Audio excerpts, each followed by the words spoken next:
사도신경으로 우리의 신앙을 고백드리심으로 수요일 새벽 기도에 우리 주님 앞에 올립니다. 전능하사 천지를 만드신 하나님 아버지를 내가 믿사오며 그 외아들 우리 주 예수 그리스도를 믿사오니 이는 성령으로 잉태하사 동정녀 마리아에게 나시고 본디오 빌라도에게 고난을 받으사 십자가에 못 박혀 죽으시고 장사한 지 사흘 만에 죽은 자 가운데서 다시 살아나시며 하늘에 오르사 전능하신 하나님 우편에 앉아 계시다가 저리로서 산자와 죽은 자를 심판하러 오시리라. 성령을 믿사오며 거룩한 공회와 성도가 서로 교통하는 것과 죄를 사하여 주시는 것과 몸이 다시 사는 것과 영원히 사는 것을 믿사옵나이다. 아멘. 찬송 312장 함께 찬송드립니다. 312장 찬송드립니다.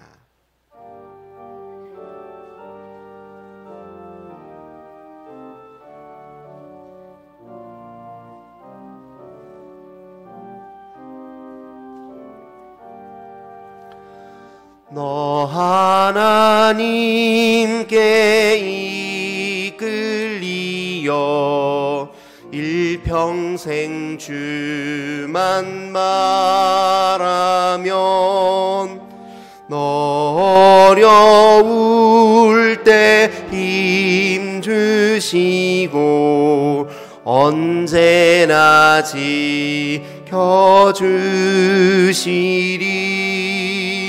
주 크신 사랑 믿는 자 그 반석 위에 서리라.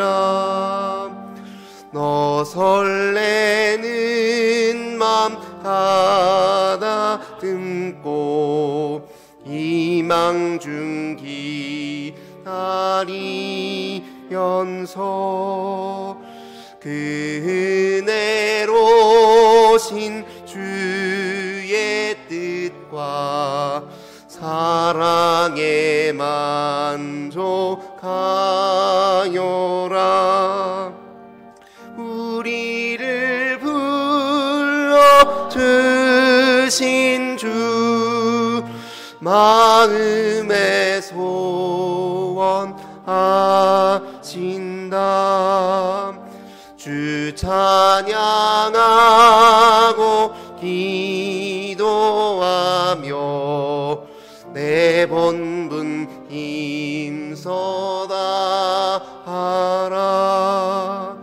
주 약속하신 모든 은혜 내게서 이루어지리라. 잠들고 의지하는 자 주께서 기억하시리.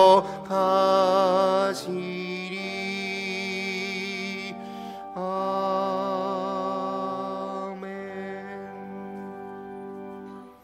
참 좋으신 하나님 감사드립니다. 오늘도 주님 전으로 저희를 먼저 불러주시고 주님 앞에 기도하고 주님 말씀에 귀를 기울임으로 오늘 하루를 시작하게 하시는 애 참으로 감사드립니다.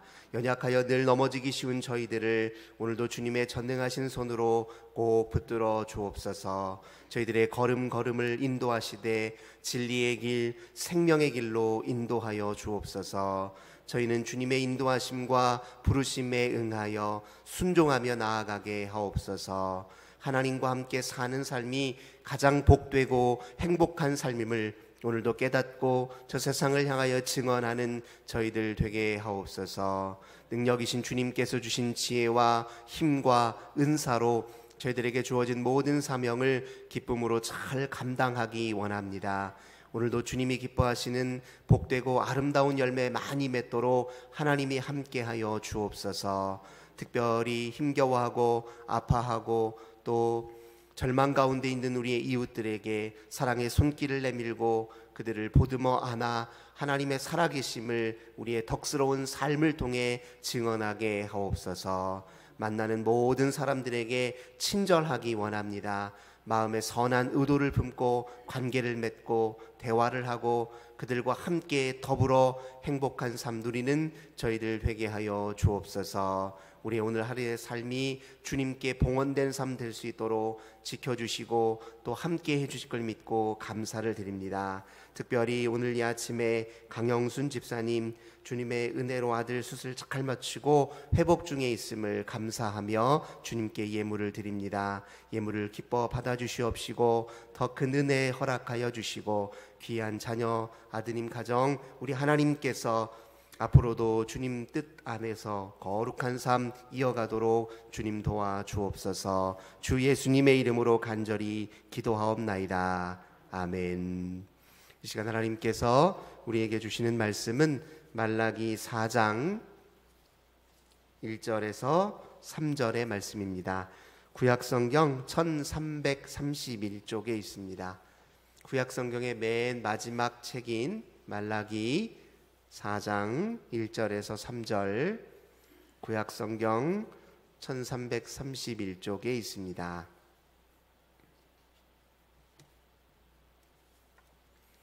우리 한 목소리로 함께 말라기 4장 1절에서 3절의 말씀을 함께 봉독합시다.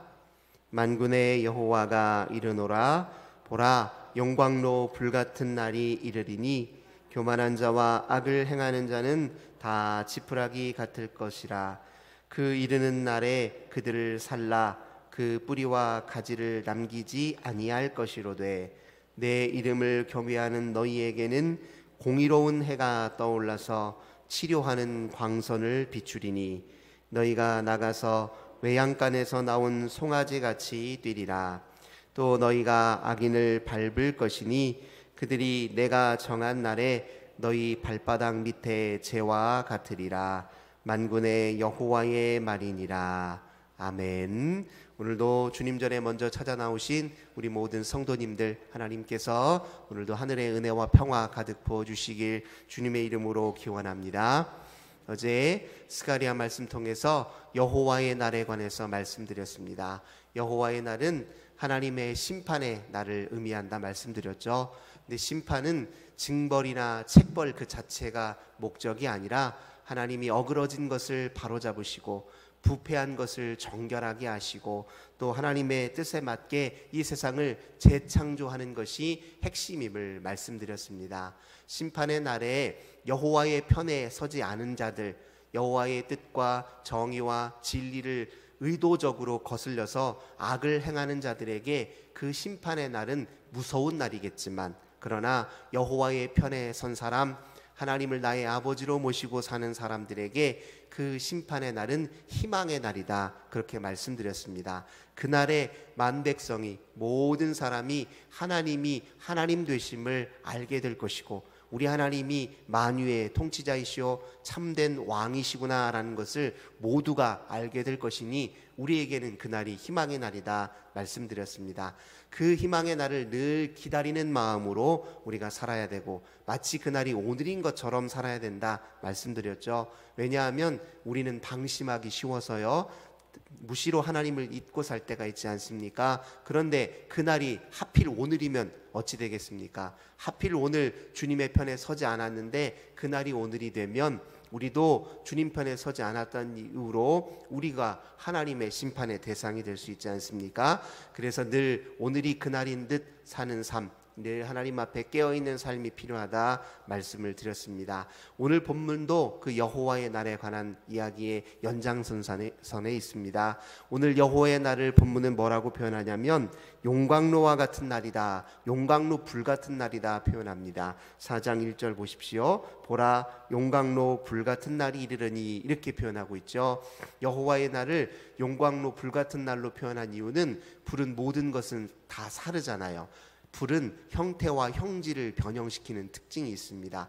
이제까지 교만하여서 하나님 없이도 스스로 잘 살 수 있겠다 여기는 사람들, 오히려 하나님을 부정하고 악의 편에 섰던 사람들이 우쭐대다가 용광로 불같은 날이 이르려면 그 형태와 형질이 완전히 다 변형되어서 불살라진다, 그렇게 본문이 표현하고 있습니다.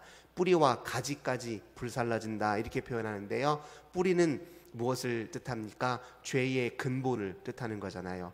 죄의 가장 큰 근본에 무엇이 있느냐? 교만이 있습니다. 그 교만은 무엇을 뜻하냐면 우리가 하나님처럼 되어 스스로 하나님으로 살 수 있다라는 착각이 이 교만입니다. 교만한 자들은 하나님 없이 나 자신을 우상 숭배하며 사는 사람들을 의미하지요. 그 교만한 자들의 근본 뿌리가 되는 그 죄의 속성을 하나님이 불사르시겠다, 그렇게 표현하고 있습니다. 그 가지를 불사른다는 것은 그 죄와 교만의 영향력까지도 하나님이 다 소멸시킨다는 것을 의미합니다. 그 죄와 교만으로 인해서 초래된 모든 다른 사람의 해가 되는 상처와 아픔, 그 모든 죄의 영향력까지도 하나님이 다 불사르시겠다, 그렇게 표현하고 있습니다. 그래서 여호와의 날이라고 하는 것은 우리가 우쭐대던 사람들이 다시 저 땅 밑에 꼬꾸라져서 그들의 교만의 허상이 다 밝혀지는 날이 될 것이고, 겸손하게 하나님 앞에 선 사람들에게는 하나님께서 그들을 높여주시는 날이 될 것이다, 우리가 이렇게 이해하면 되겠습니다.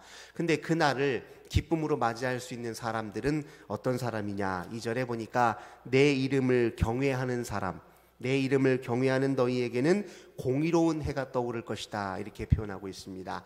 여기서 공의로운 해라는 것은 하나님의 영광스러운 임재를 의미하겠죠.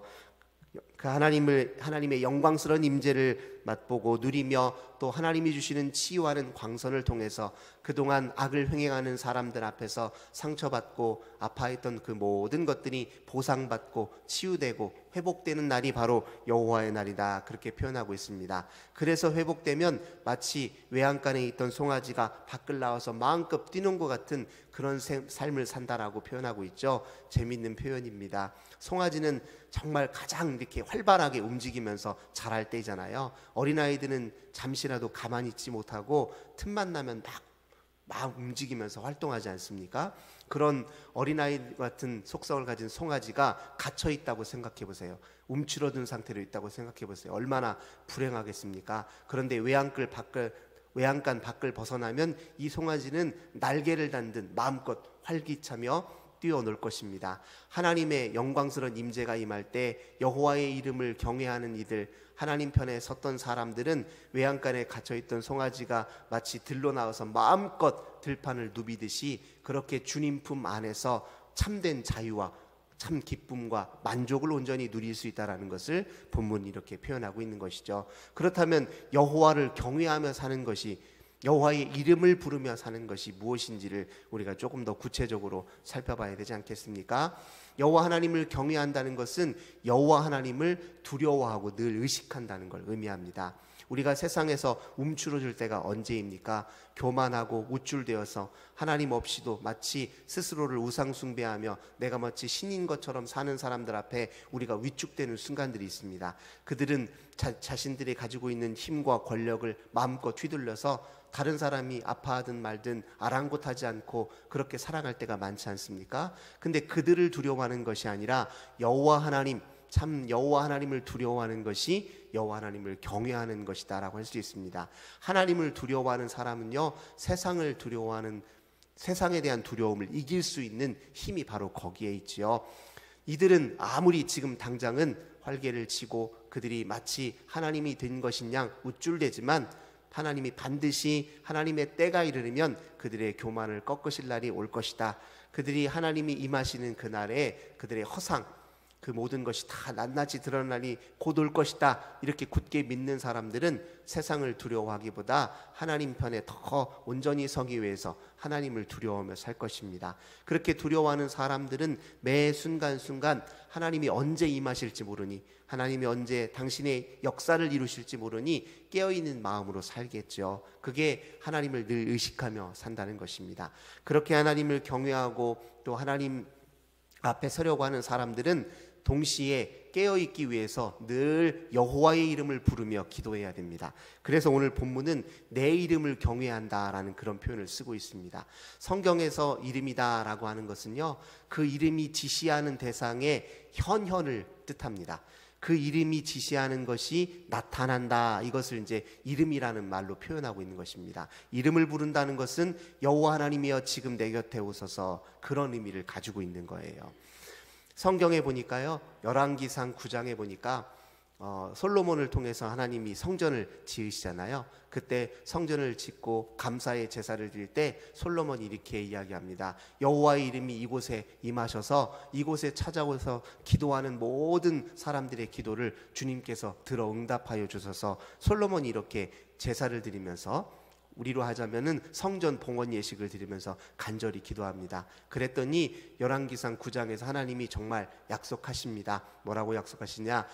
내가 만든, 나를 위하여 만든 이 성전에 내 이름이 거기 있게 하리니, 이렇게 표현하고 있어요. 그 이야기는 뭐냐면, 성전에서 주님 계신 곳에 주님 이름 부르며 기도하면 주님이 그곳에 임하여 계실 것이다, 나타나실 것이다, 이걸 약속하신 거예요. 주님의 이름을 부르는 일은 보통 일이 아닙니다. 주님의 이름을 부른다는 것은 내가 주님의 임재를 기다린다는 뜻이요, 그리고 내가 주님의 이름을 부르는 그 자리에 정말 주님이 계신다라는 것을 믿는 신앙의 고백이 그 안에 담겨져 있어요.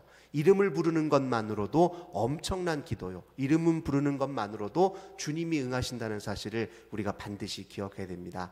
그래서요, 예수 기도라는 기도가 있어요. 이 기도의 기원은 기원전이 아니죠. 기원 후에 2, 3세기의 사막의 교부들, 즉 사막에서 하나님과만 깊이 영적으로 교제하기 위해서 기도 생활에 전념하는 그런 은수자들이 있었습니다. 수도하는 사람들, 2세기, 3세기, 그들을 이제 사막 은수자들 또는 사막 교부들이라고 얘기하는데, 그들이 했던 중요한 기도 중에 하나가 이 이름을 부르는 기도였어요. 이 기도의 근원은 어디에 있냐면은 우리 마가복음 10장에 보면은 바디메오가 있어요. 맹인 바디메오, 눈먼 바디메오가 예수님 앞에 찾아와서 뭐라고 얘기하냐면, 다윗의 자손 예수여 나를 불쌍히 여기소서라고 이렇게 외칩니다. 주님이 그래서 그 부르짖는 소리를 들으시고 바라보시고 그를 치유해 주셨잖아요. 그래서 예수 기도라는 건 예수님 나를 불쌍히 여겨주세요, 그 기도문입니다. 이 짧은 기도문을 반복하는 걸 예수 기도라고 해요. 그럼 이걸 왜 반복하느냐? 데살로니가전서 5장 17절에 보니까 사도 바울 선생님이 뭐라고 얘기하죠? 너희를 향한 하나님의 뜻으로 세 가지를 얘기하죠. 항상 기뻐하라, 쉬지 말고 기도하라, 범사에 감사하라. 쉬지 말고 기도하라 할 때, 도대체 쉬지 않고 기도하는 것, 물론 하나님께 기도하는 것이 영적 호흡이니 멈추지 말라는 의미로 받아들여야 되겠지만, 정말 쉬지 말고 기도하는 일이 가능할까, 이렇게 생각하다 보니 이렇게 여호와의 이름을 반복적으로 부르는 것이 쉬지 말고 기도하는 것이 될 수 있겠다 싶어서 예수 기도라는 걸 만든 거예요. 그래서 주 예수님 저를 불쌍히 여겨주세요, 제 마음속에 찾아와 주세요, 이렇게 짧게 예수님 이름 부르고 짧게 불쌍히 여겨주세요, 그 한마디 기도를 반복하여 하는 기도가 예수 기도인데, 이것이 나중에 13세기의 비단친 제국에 나중에 우리가 알고 있는 이 교회가, 가톨릭 교회가 갈라져서 서구의 가톨릭 교회와 동방의 정교회로 갈라지잖아요. 그때 동방 정교회는 비단친 제국을 중심으로 이렇게 계속 발달해 가잖아요. 그때 비단친 제국에서 발달한 이 동방 정교회 쪽에 예수 기도회가 이렇게 잘 안착해서 정교회 사람들은 그 기도를 일상의 기도로 삼습니다. 우리한테는 그게 낯설 수 있지만, 그러나 다 그 기도도 성경에 연원하고 있는 기도예요. 그러니 때로 우리가 기도가 잘 안 될 때가 있잖아요. 너무 힘이 들고요, 세상살이가 너무 힘들고, 어떤 때는 많이 상처받고, 어떤 때는 정말 너무나도 무너져 내려서 기도가 잘 안 나온 때가 있습니다. 성도님들이 종종 그런 말씀을 하실 때가 있어요. 그때 다른 기도 하실 필요 없어요. 주님 이름 부르는 것으로도 기도가 됩니다. 주여, 주님, 예수님 제게 찾아와 주세요, 저를 불쌍히 여겨주세요. 그 한마디 기도가 하나님의 임재를, 또 우리 가운데 거하시고 역사하시는 하나님의 능력을 맛보는 통로가 될 수 있다는 것입니다. 그래서 내 이름을 경외하는 너에게는, 나를 경외하고 나의 이름을 부르며 나의 임재를 기다리는 너희에게는 치료하는 광선이 임할 것이다. 그때 공의로운 해가 떠오르듯이 너희 가운데 임할 것이다. 그래서 너희의 아픔을 씻어주고 너희가 다시 외양간의 송아지가 들판에 나아가서 마음껏 뛰놀듯 너희들의 주어져 있는 모든 생명을 온전히 누리며 자유하며 살 수 있도록 내가 도와줄 것이다. 지금 이렇게 본문을 통해서 우리에게 약속해 주시는 것입니다. 교만하여서 하나님 없이 사는 사람들이 땅 밑에 우리가 그들을 밟을 날이 올 것이다. 그렇게 주님께서 약속해 주셨습니다. 우리를 거꾸로 넘어뜨리라고 하는 어둠의 세력들, 주님의 그 공의로운 해가 떠오르고 치료한 광선이 임하면 그들 위에 굳게 우리가 설 수 있다는 사실을 분명히 믿으시기 바랍니다. 오늘도 주님 앞에 기도하실 때 주님 이름을 부르는 기도로 시작하십시오. 우리가 기도에 늘 마무리를 할 때는 예수 그리스도의 이름으로 기도하잖아요. 그런데 예수 그리스도의 이름으로 기도로 마무리하는 것도 중요하지만 그분의 이름에 의지해서 그분의 이름을 힘입어서 기도를 시작하는 것도 중요합니다. 예수님 도와주세요. 저 불쌍히 여겨주세요. 저 제 스스로 혼자 힘으로 살기는 너무 연약합니다. 저 넘어지기 쉬운 사람입니다. 주님이 임하셔야, 주님이 붙드셔야 제가 온전히 주 안에서 승리하며 살 수 있습니다. 이렇게 주님 앞에 기도함으로 오늘 하루를 시작하시고 오늘도 여호와의 날인 듯 그렇게 깨어서 늘 주님과 함께 동행하며 사시고 주님의 능력에 힘입어서 세상을 이기고 세상이 아무리 두렵더라도 그 앞에 굴복하거나 좌절하거나 넘어져 있는 것이 아니라 주님 이름 부르며 우뚝 서서 저 세상을 능히 넘어서는 저와 우리 모든 성도님들 되시길 주님의 이름으로 간절히 기원합니다. 기도하겠습니다. 좋으신 하나님 감사드립니다.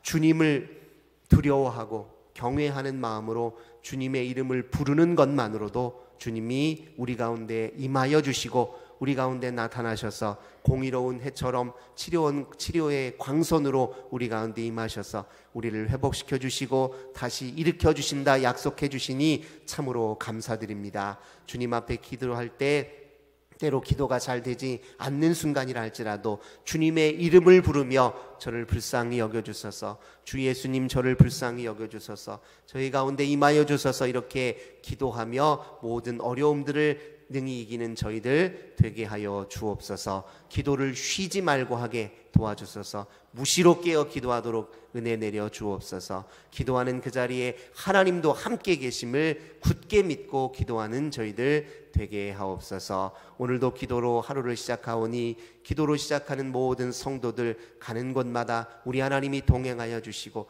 친히 친구가 되어 주시고 능력자가 되어 주셔서 저희들 인생의 모든 순간이 하나님과 함께하는 순간, 하나님을 통해서 승리하는 순간 되게 하옵소서. 주 예수님의 이름으로 간절히 기도하옵나이다. 아멘. 우리 함께 하나님 앞에 기도하기 원합니다. 주보 가능하면 우리 성경책에 꼭 끼워서 10월의 기도 제목 기도하실 때 같이 꼭 기도를 부탁드립니다. 우리 예배도 다 교회당에서 함께 모여 드리는 예배 회복해야 되겠죠. 각종 신도의 모임, 구역의 모임 활성화될 수 있도록 기도해 주시기를 부탁드립니다. 우리 다음 세대들, 우리 자녀 세대들 우리보다 더 큰 믿음 갖고 하나님의 일꾼들로 자라나야 되잖아요. 위해서 기도를 부탁드립니다. 오늘 말씀을 가지고는 여호와를 경외하고 여호와의 이름을 부름으로 세상을 이기게 하옵소서, 이 기도문 가지고 함께 기도해 주시기를 부탁드립니다. 우리는 기도문으로 주님 앞에 간절히 기도하며 나아갑시다. 참 좋으신 하나님,